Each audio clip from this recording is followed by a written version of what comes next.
Assalamualaikum warahmatullahi wabarakatuh. Perkenalkan, saya Lisnawati M. Ikom, merupakan salah satu dosen Prodi Ilmu Komunikasi Fakultas Ilmu Sosial dan Ilmu Politik Universitas Muhammadiyah Palangkaraya. Sobat Visipol, ketika berbicara terkait komunikasi, akan ada banyak yang bisa kita bahas. Salah satunya adalah komunikasi internasional. Nah, terkait dengan komunikasi internasional, komunikasi ini merupakan proses pertukaran informasi, ide, nilai, dan budaya antar individu atau kelompok yang berasal dari berbagai negara. Kemudian, ketika kita berbicara komunikasi internasional, ada banyak orang yang beranggapan, oh, saya tidak mampu atau saya tidak tahu nih, tidak mungkin saya bisa memahami terkait dengan komunikasi internasional. Seperti itu. Ada juga orang-orang beranggapan bahwa komunikasi internasional itu adalah pembahasan terkait komunikasi yang hanya dilakukan oleh petinggi-petinggi negara atau orang yang memiliki pekerjaan lintas negara.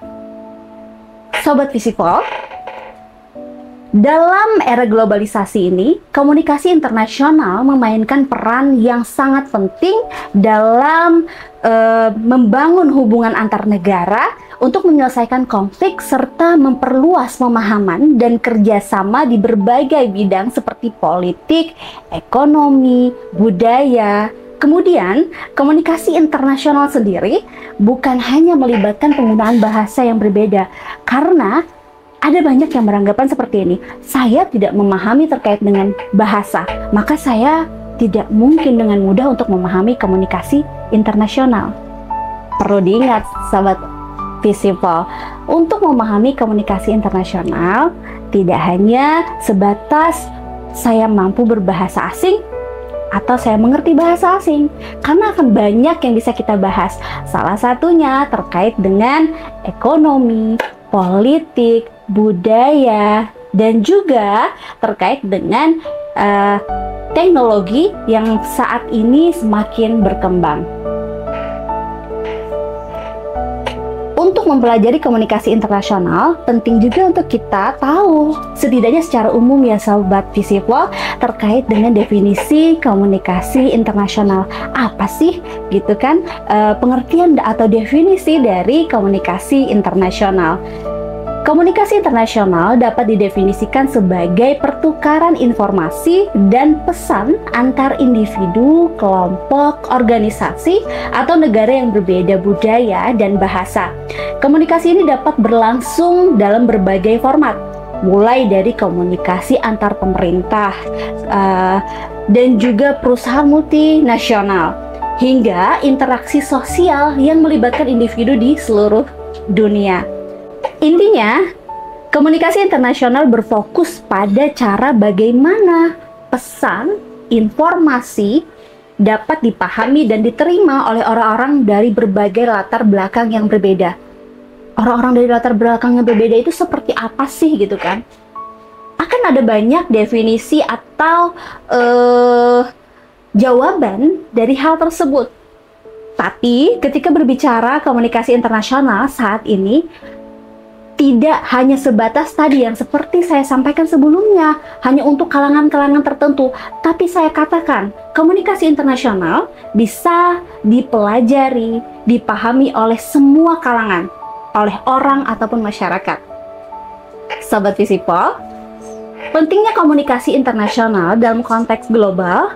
Dalam dunia yang semakin terhubung, komunikasi internasional menjadi kunci penting untuk menciptakan hubungan yang harmonis antar negara, meningkatkan kerjasama ekonomi, serta mengatasi tantangan global yang kompleks. Misalnya, dalam situasi politik dan diplomasi internasional, komunikasi yang efektif dapat mempengaruhi proses negosiasi antar negara yang mendukung dalam penyelesaian konflik.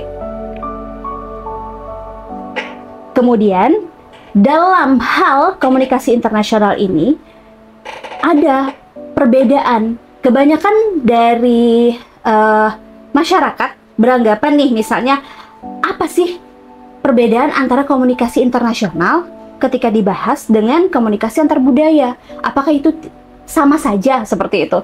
Ya, meskipun komunikasi internasional dan komunikasi antar budaya melibatkan interaksi antar pihak yang berasal dari latar belakang yang berbeda, keduanya memiliki fokus yang pastinya berbeda, sedikit berbeda. Misal, komunikasi internasional sendiri, dia berfokus pada pertukaran informasi dan pesan antara individu, kelompok, atau negara yang terlibat dalam hubungan lintas negara atau wilayah. Nah, sedangkan untuk komunikasi antar budaya sendiri, ya, lebih berfokus pada cara orang dari budaya yang berbeda saling berinteraksi. Ini mencakup pemahaman tentang perbedaan dalam nilai norma, kebiasaan, persepsi yang ada di antara budaya yang berbeda. Jadi seperti itu. Selanjutnya bisa disampaikan Sobat Visipol, meskipun kebudayaan terkait erat, komunikasi internasional luas dan mencakup lebih banyak dimensi seperti politik, ekonomi, sementara komunikasi antar budaya lebih fokus pada aspek-aspek budaya dari komunikasi itu sendiri. Ya, jadi ketika membahas komunikasi internasional ini, apalagi di materi pengantar yang saya sampaikan saat ini, bahwa komunikasi internasional itu lebih luas, karena pembahasannya tidak hanya di dalam negara lagi atau antara saya dan Anda, gitu kan, tetapi ini sudah mencakup lintas negara. Ada faktor-faktor yang mempengaruhi komunikasi internasional. Apa saja gitu? Ya, ada budaya yang merupakan budaya ini, dia perbedaan budaya memainkan peran besar dalam komunikasi internasional. Setiap budaya memiliki nilai, norma, dan kebiasaan yang mempengaruhi cara orang berkomunikasi. Gitu. Kemudian bahasa. Bahasa adalah alat utama dalam komunikasi internasional. Namun, perbedaan bahasa dapat menjadi hambatan utama dalam komunikasi internasional. Jadi, penerjemahan dan interpretasi saling seiring dengan diperlukannya untuk memastikan pesan yang disampaikan bisa dipahami oleh orang lain, itu menjadi satu poin penting. Seperti itu. Tapi, saat ini, ketika berbicara poin bahasa ini, masyarakat banyak terbantu dengan yang namanya teknologi, yang tentunya nanti di pembahasan selanjutnya akan lebih spesifik lagi. Poin ketiga adalah politik. Dalam komunikasi internasional, faktor politik sering kali sangat menentukan. Ketegangan konflik dalam politik antar negara, perbedaan sistem pemerintahan, atau kebijakan luar negeri suatu negara dapat mempengaruhi bagaimana pesan dikomunikasikan atau diterima oleh pihak lain. Misalnya, negara-negara dengan hubungan diplomatik yang buruk mungkin akan lebih sulit untuk berkomunikasi secara efektif dalam pertemuan internasional. Jadi terkait dengan politik ini tidak sesederhana yang kita bayangkan pembahasannya.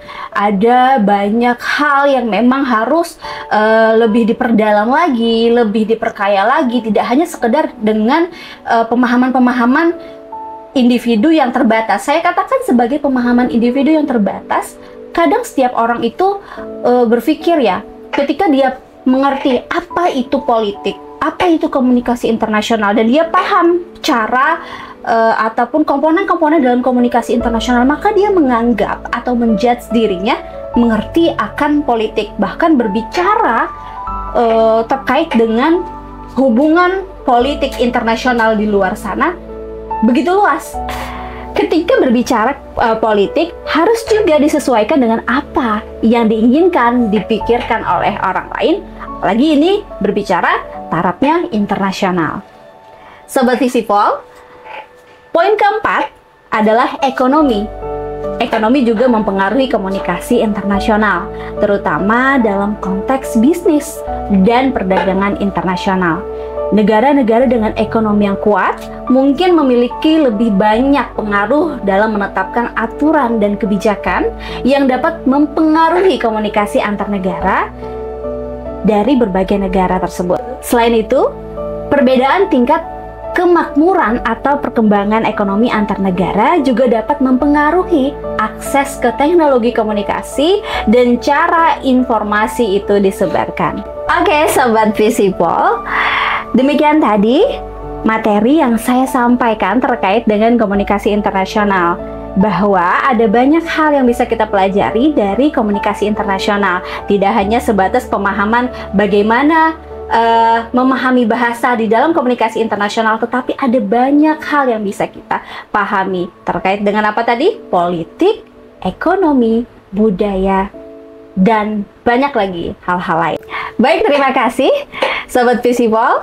Semoga materi yang saya sampaikan terkait dengan pengantar komunikasi internasional bisa bermanfaat untuk kalian dan untuk kita semua. Saya ucapkan wassalamualaikum warahmatullahi wabarakatuh. Sampai jumpa di video selanjutnya.